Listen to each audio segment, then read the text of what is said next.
Um, so what I want to talk about in this video is a cool type of number called an infinitesimal. So infinitesimal. Hopefully I spelled it right.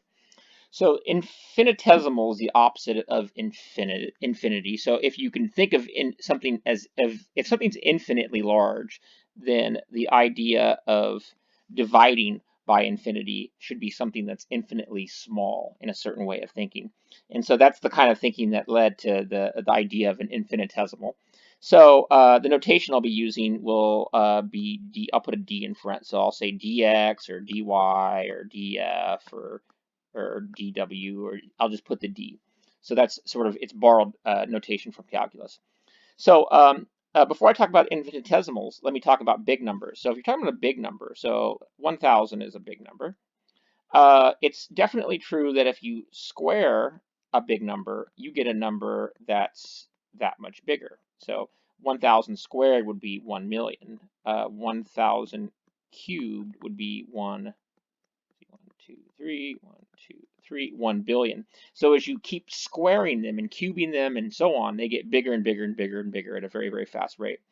Now, infinitesimals operate in the exact opposite sense. So, for example, this is not an infinitesimal, but it's a very small number. So 1 over 1,000, if I were to square that, I don't get a bigger number. I get a number that's way smaller. So that would be 1 over a million. 1, 2, 3, 4, 5, 6.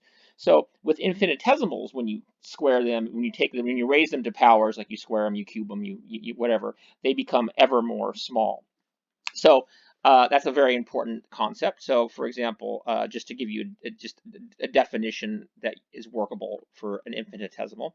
So, a positive infinitesimal is defined to be larger than 0, but at the same time less than any positive number.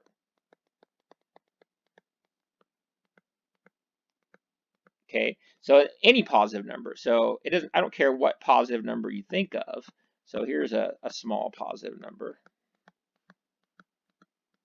Very, very, very, very small. And dx is indeed way smaller than that. So they're defined to be extremely, extremely small.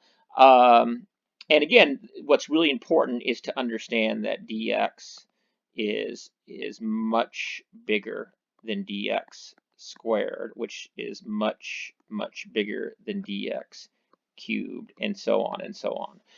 As you raise them to powers, they get ever, ever smaller. So that's the idea behind infinite.